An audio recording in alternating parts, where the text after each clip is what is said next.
Download the AllStar app. Make your picks for UFC fights, challenge your friends, level up and win prizes. Link in description. Get it now.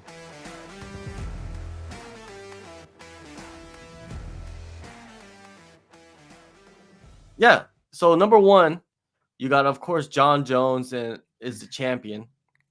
And it looks like he's going to be facing Stipe Miocic, but that's not a done deal yet. You know what I mean? They're still going back and forth.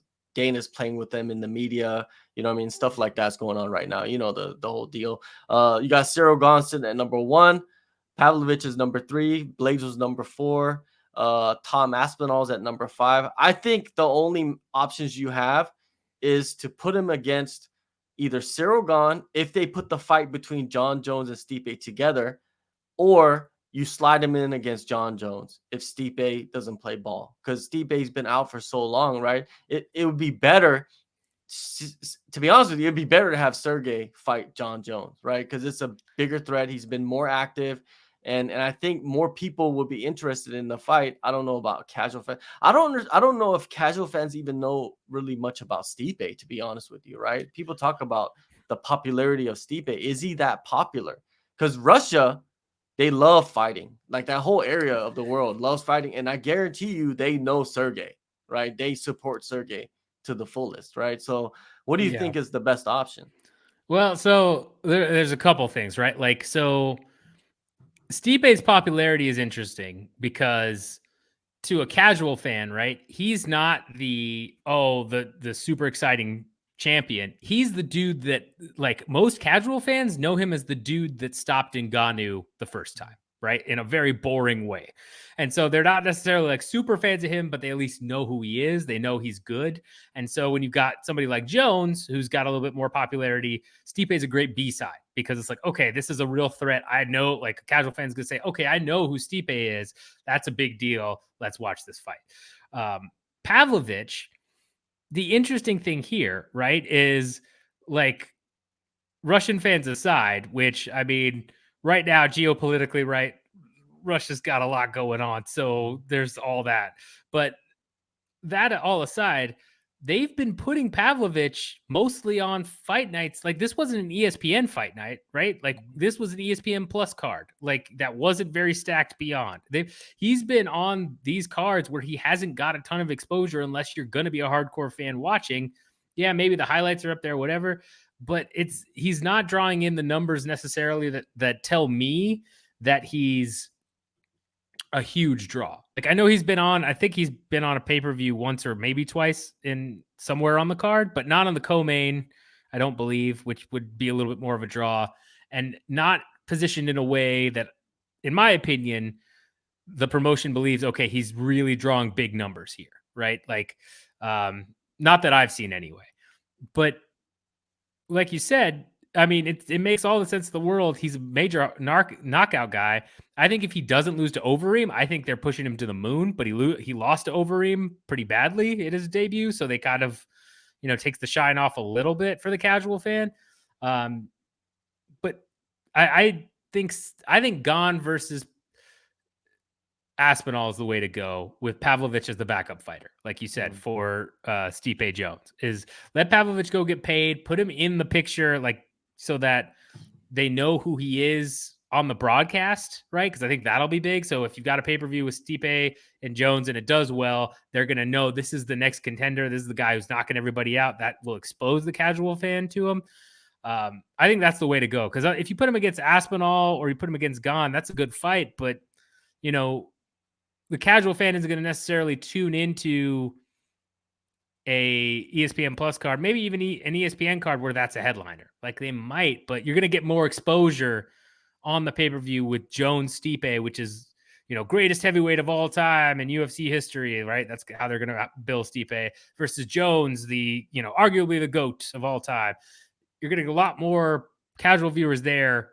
Put Pavlovich on screen in that. Like, I don't know that you have him come and enter the ring necessarily, but you do something where you put it on screen and you make sure that he's shown to those viewers. I think that's the best option for everybody.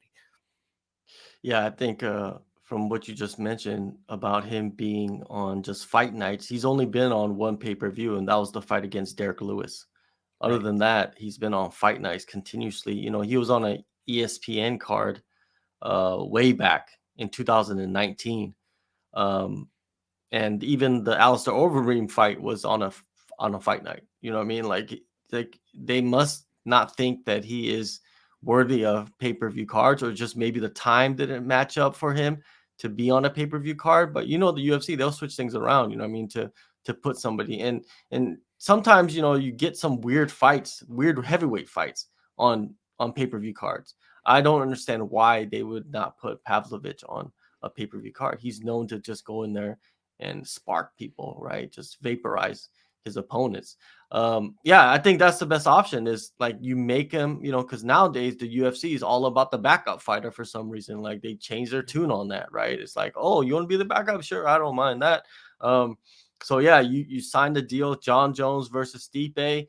Pavlovich is like the Russian dark shadow over the matchup, right? If someone pulls out, he slides in and fights them, and it be and I would like to see that happen. I would like to see, you know, Sergey be that dark shadow and even slide in for some reason, like somebody, you know, you saw to pop somebody, you know that stuff happens, you know, it's happened to John Jones, Man. right? Oh man, if someone is gonna save this recording and go back if Jones pops. They're Yeah, you gonna, got some picograms, right? You got some picograms on there. You know, they raised the yeah, levels of picograms, so maybe they won't pop them anytime soon. yeah, But yeah, it's just Sergey deserves it, right? Like in this world, in the UFC now, you know, the Endeavor era. That's what I like to call it, the Endeavor era. It's not about who deserves shots, right? We've seen it, right? It's like the whole trilogy between Juliana Pena and Amanda Nunes, right? It's like, why are they even putting that fight together? You know what I mean? There's a huge arguments against that, but I guarantee you there's been backdoor dealings of, you know, why when they did the rematch, you know what I mean? Stuff like that. You know what I mean? You don't know what is in the contracts, right? That's one thing that's great about contracts. You don't know what's in them, right? Unless the fighter or the management or the promotion reveals it to you, you don't know what's going on behind closed doors. And Sergey, man, I hope he gets his opportunity because he's earned it, man, off merit. Like, look at the names that he's crushed in the last 4 fights, dude. Like Blaydes, Tuivasa, Lewis, and Shamil. Even Shamil is a pretty solid win, right? All first round finishes too. You know, his last 2 before this were all inside of a minute. Man, that's insane, right? He just goes in there. He's not a slow starter. You know what I mean? And I love it. I love it. I love watching Sergey fight, and you should too. You know what I mean? You should support it. You should retweet it and like it or whatever. You know, he seems like a funny guy. I wish he would speak English. Like if he would speak at least like as much as Habib did, you know, when he first started speaking English, I think it would change a lot his perception, right? He seems like a funny dude. You know, like he seems like one of those dudes that would have some quirky answers to yeah. I some, mean, you know.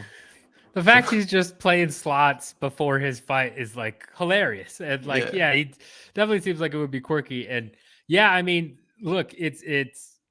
I'm not saying it's right by any means, but it's proven that, like, you know, if you speak English, you get more of a push from the UFC. Like that just is the case, right? I can think of maybe 3 fighters, not even, like, who have gotten some sort of a push who cannot speak English at all. Like that's just kind of how the UFC operates. So yeah, I think that would help him. I think honestly, depending on the numbers that he's drawing, right? Because the thing is, the UFC's always been a numbers driven business. But when they had the Fertitas there were exceptions made, and there was kind of a like, all right, this is based off of merit, or hey, here's a bonus here. There was a little bit more wiggle room. Once Endeavor bought it, like it's now just a pure numbers game. Like you said, merit does not matter. If you cannot consistently pull certain numbers, they are going to make you the longest mountain possible. And we're talking now social media metrics being like a huge part of things, right? Like they go through all those little clips from UFC countdowns, from anything on ESPN Plus, interviews. They go through and they analyze all of that, and they say, okay, this is who probably has the potential to be the next biggest star.